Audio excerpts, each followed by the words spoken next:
Hello everyone. I thought I'd do another video about puffin books.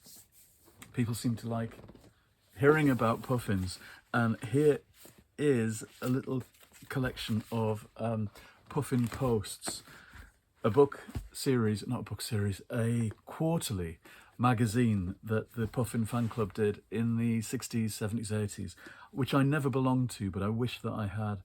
These are ones from 75.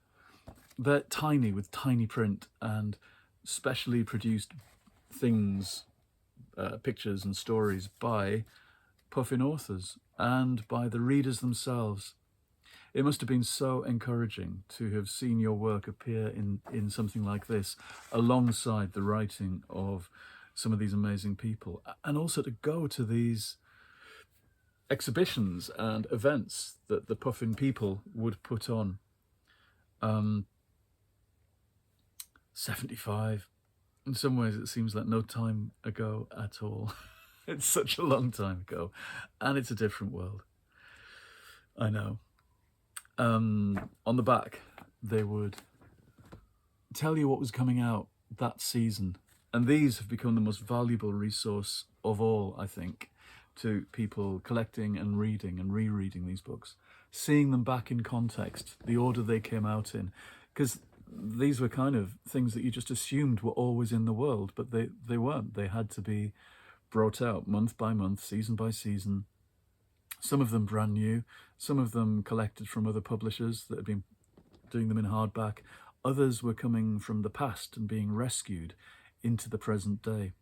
Look at that, Night Frights, edited by Peter Haining. I bet that is a collector's thing now that you just could never get hold of. But that edition of Mrs. Frisby and the Rats from Nim by the Rats of Nim, Robert C. O'Brien. One of my favourites at the time, a bit later, early 80s. Look at that. For a summer issue.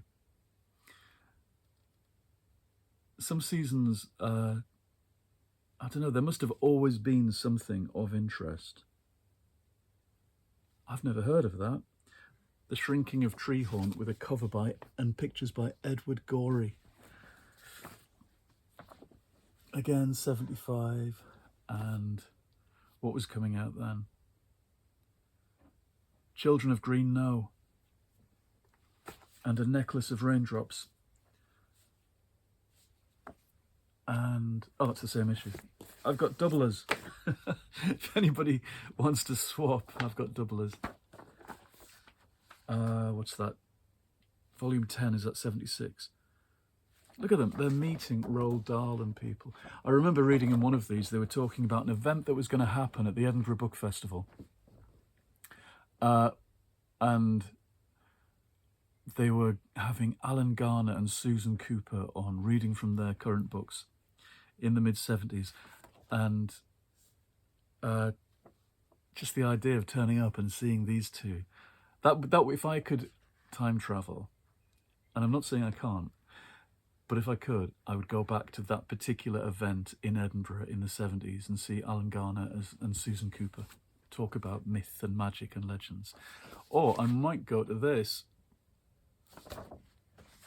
where Roald Dahl and Bernard Cribbins are judging a homemade robot competition, by the looks of it.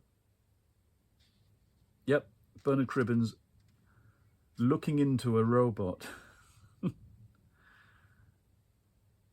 and getting their books signed by Roald Dahl. I'd go to that. Look at that autumnal issue. What was coming out? See, there's things, again, well, Flambards, of course, I know, and The River at Green Know, and Helen Cresswell's The Pie Makers, and Tom's Midnight Garden by Philippa Pierce, with that particular cover. I should dig out my copy of that and reread that. This whole series of videos is just alerting me to things that I want to reread. Mostly these videos are people holding things up that they haven't read and saying, I'm so excited to read this. I never say I'm so excited. Maybe I should start saying the things that people always say. Mostly mine are about things that I read a long time ago or in more recent years that I want to go back to. And that's interesting, I guess. It's funny. It's interesting to me. What's Mike and Me by David Lyne? These kind of contemporary ones like that, contemporary set kids books in the 70s, seem to have kind of more or less faded away, out of print, and that's unusual. Is the assumption that they've dated somehow. Because I went back and read Shafiq and Me by Jan Needle, a book about racism and Pakistani kids in a northern town, I think, in the 70s. And it was absolutely just astonishing, a really wonderful book. And I hadn't read it until a couple of years ago. And there's a book that I hope is still in print. Jan Needle is really interesting. His other big book was the Marxist retelling of The Wind in the Willows, that everybody should read as well. My coffee has gone freezing cold. Right, I'm going to get to actual puffins in a second. I'm still looking at these. I could look at these all day. On the back of this one, you've got the third K.M. Peyton Flambard's book, The Edge of the Cloud, and that was a series I loved. And I reread again as a grown-up. But I watched the TV show with my mum. My mum loved dramas based on books. We always watched them together. Friday tea time for the kids ones, Sunday tea times for the classics. And Flambard's was one. It had a wonderful theme tune, and we watched them together, and she bought the books, and we both read the books. And I remember taking them with me on a writing course I was teaching in about 2010 or 11 with Patrick Gale in Wales. And I spent my free time I had rereading Flambard's. Eagle of the Ninth, Rosemary Sutcliffe, one of her Romans in Britain books, which were wonderful. Peppermint Pig, Nina Borden. Nina Borden was one of the most brilliant of the Puffin writers. She did Carrie's War, of course. And the other day when I was sorting books out, I realised I had quite a collection of her subsequent books for kids, and I hadn't realised that I'd read so many. And that copy of Danny the Champion of the World, which is one of the most moving, I think probably the best of Dahl's books, really.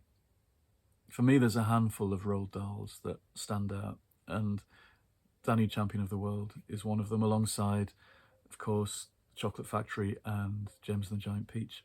I think he goes soft later on, but I think he was mostly being softened by an editor who was having to fill the gaps in his books, because super editing, I think it was called, at least according to Jeremy Truglawen's biography of Dahl. This is summer 77. Doesn't that just look like the summer of 1977? I might have to get that blown up for a poster. Come Back Lucy by Pamela Sykes, a time travel novel going into Victorian times, a bit miserable, and again adapted for TV, which is where I first knew it from. Alison Utley's A Traveller in Time, out the same month or the same season. But you know, what's Pageants of Despair by Dennis Hamley with a kind of devil on the front? I want to know what that is. Spring on the Mountain, Judy Allen. Book of Magicians, edited by Roger Lancelyn-Greene. That's a wonderful book, and I reread some of that recently, and I meant to read some out because there was a particular fable in there about letting a wizard out of the box and how frightening that is, a magician, a goblin. This is Winter 77. The Wombles to the Rescue, Shadow on the Sun, Ghosts of Motley Hall, Professor Brainstorm's Compendium. Right. I haven't even been through these because they're too small to peer at on camera. You have to really squint to see the things in these.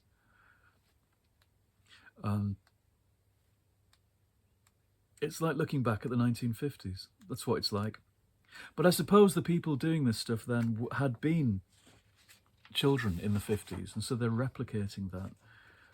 But they clearly require a or they assume a literacy and an interest and a passion for books in the children that they're addressing themselves to, and that's kind of interesting.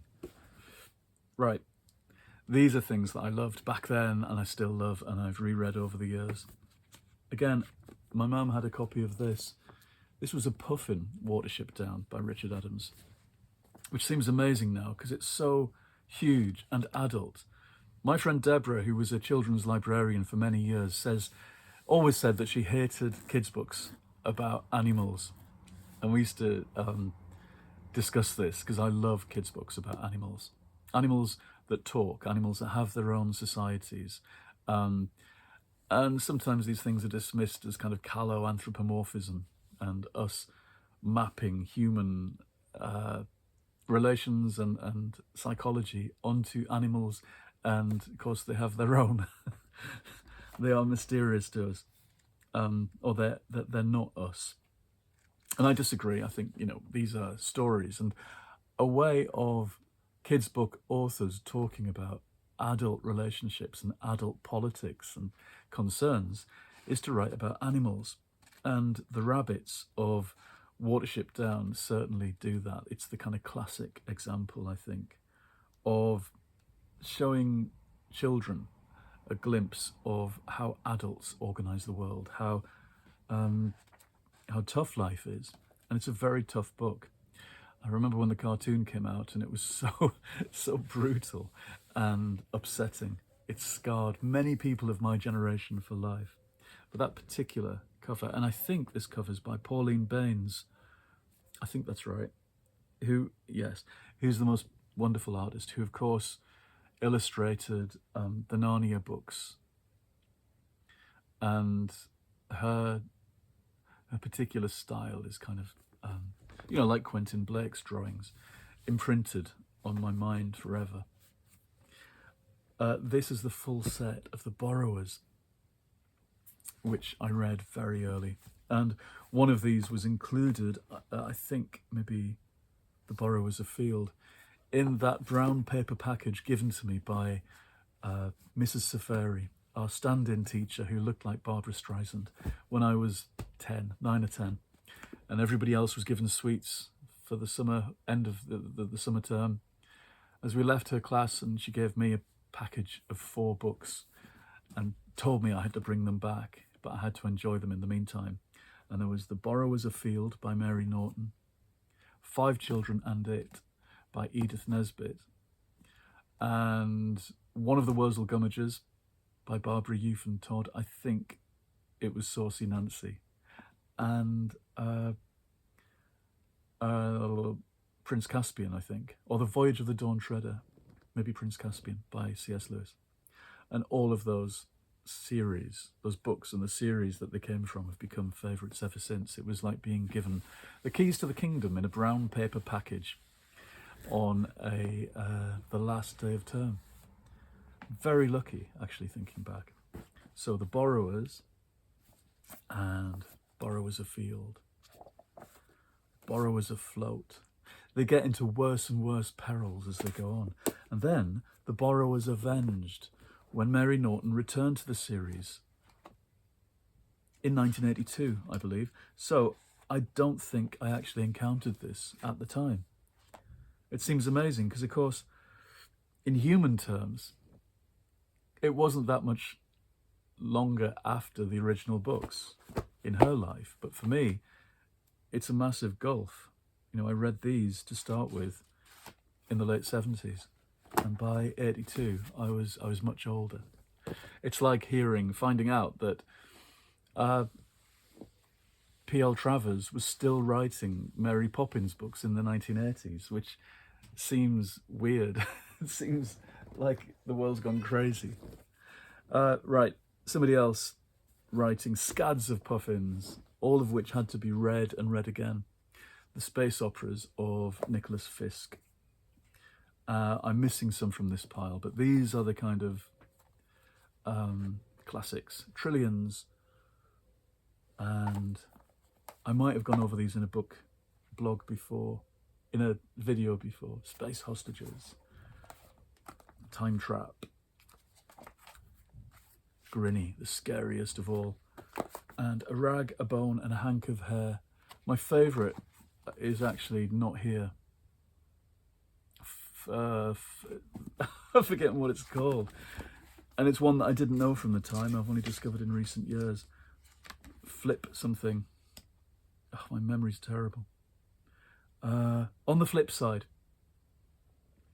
That was about the world ending. All the animals learn to talk and then all the animals disappear. I think that's right. Which seems eminently sensible. A bit like the dolphins leaving the planet Earth in So Long and Thanks for All the Fish by Douglas Adams. What else? Now, these two are Roger Lancelyn-Greene retelling classics. And he did many of these. Somewhere I've got his version of King Arthur. And there's a beautiful retelling of the of Egyptian mythology and Norse mythology. But these two are my favourites. The Greek Heroes and Robin Hood. And both of these, of course, I used when I wrote my own Puffin books in recent years. My Doctor Who mashups, the Doctor crash lands into these two particular classics. I did read all the versions of Robin Hood I could get my hands on. This is still the best one. And I remember poring over this when I first found it and just loving it, because what Lancelyn-Greene does is he makes a proper story out of myths, whatever he gets his hands on. And this happens in the Greek myths, where he shows you how they link to each other, how a minor character from this one then grew up to have this set of adventures, and then you get a cycle of stories that loop back into the main story.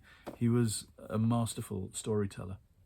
And I was paying my small tribute to him and to the power of puffins in my own Puffin books, which I am continuing this year with, whoops, everything's fallen on me, with my Doctor Who in Wonderland, again based on a classic Puffin, obviously, by Lewis Carroll, which will be out in July. This is an interesting series that I didn't know about until quite recently, the last 10 years or so. Elizabeth Enright, who's an American writer, and she begins this series with The Saturdays, and it's about a kind of family of clever kids in New York. And it's mostly about days out in New York, this first one. This one's easily my favourite of the series. There were follow-ups, The Four-Story Mistake, they moved to the country. Then there were 5, and Spiderweb for 2. All of them very entertaining. There's a bit of a tradition, isn't there, of books about families of kids going off and having adventures. The other one I think about is The Family from One End Street, that series of about 3 books about kids growing up in the East End of London, very poor. That's a lovely series as well. Here's another one about a family of kids. Edward Egar's books are American and mid-century, and very indebted, I think, to Edith Nesbit. And I think in this one, at the beginning, he actually has the kids reading Edith Nesbit and wishing they could have adventures like the kids in her books do. And of course, that's exactly what they go on to do. I must finish soon. Come on, Socks. Come and jump up. I'll spin through some other favourites. This is one of the kind of earliest of this particular era, I think. Stig of the Dump by Clive King. It was one of the kind of books in the 60s picked out by Kay Webb. I always forget her name. I don't know why. I've got a block. Kay Webb was the editor, the great editor of Puffins in the 60s and 70s, who inspired all of this activity. She was the one behind Puffin Post and pulling this generation of readers into the future. The Valerie Grove biography I mentioned the other day of her is a great read. Very inspiring. Stig of the Dump was alongside Wurzel Gummidge and a number of others. I think Mary Norton as well, that she first put out. And in some ways, Stig of the Dump has lots of the themes that all these writers develop. It's one of those books about finding a magical being who shouldn't be there. One particular kid manages to find this person. And in some books it's a dragon, in others it's a phoenix. In this, it's a cave boy who's managed to survive into the present day. Or it's a scarecrow, or a spooky nanny, or a wizard. These are the people who show our narrator that the world is bigger and stranger than they imagine. And the boring holiday they think they're about to have becomes something quite different. Which is, that's how the Narnia books begin, of course, as well. Getting drawn into an adventure when you're not expecting to. People are very sniffy about C.S. Lewis. I see the most dreary opinions that people put online about what an old religious blowhard he was, and how, oh, I was never taken in by it. I never thought it was magical. All those kinds of things that people say because he's been so discredited as a kind of apologist and propagandist for Christianity, which, maybe he was, but then people have got to bang on about something, haven't they? Everyone's got a subtext. Everyone's got something they're trying to sell you, even if it's just, why not be terribly nice to each other? Which I think is really all C.S. Lewis is saying. And I do think if you take away one form of propaganda, often you just replace it with another. I found Philip Pullman's series, which was something he wrote in response to Lewis, a kind of, not profane, but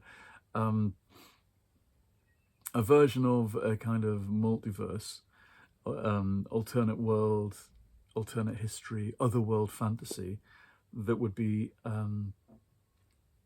not religious. And yet I felt much more hit on the head with his points, with his ideas, than I ever felt with Lewis. It felt heavier and less magical. I don't want to draw them into comparison, really. I know there's huge fans of Pullman's, but I can't be put off C.S. Lewis, whatever happens. there's magic trapped in those pages. I think it's to do with the first time you read books, isn't it? You forgive everything its faults. I think if the magic's got into you, into your imagination early on. For some reason I've just got two of the Wurzel Gummages here, but they're two fabulous covers. He was snarky and horrible at times, and the stories kind of petered out when the lead characters got in a strop with each other. That's what used to happen in the Wurzel Gummidge books, and that's very funny, I think, to kids.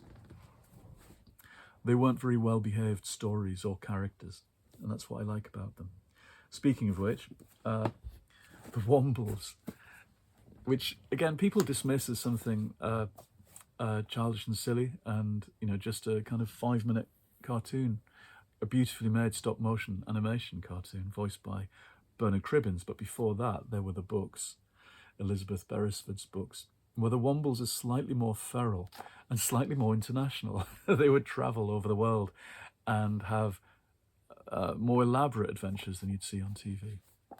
As the books went on, the illustrations and the characterizations got closer to what you saw on TV, which in some ways is a bit of a shame. I love that. Where he's nicking cakes from a baker's van in the snow. Orinoco brought in the cakes. That's something I'd have as a print on the wall. Yeah, they're feral, they're thieves. And they're quite nice. I mean, they're so 70s when you get into the later ones and the way they're depicted. Very much of their time. And the Wombles to the rescue. I know there are other ones, and I know they've been reprinted in more recent years, and I'm hoping that there are ones that I've not even read yet. Anyway, I must go. This has gone over time. I will see you again soon in the next episode. I don't know what that will be about yet, but let me know below what you want to hear more about. if anything. I hope you still do, and I hope you carry on watching. Anyway, goodbye, and I'll see you again soon. Goodbye.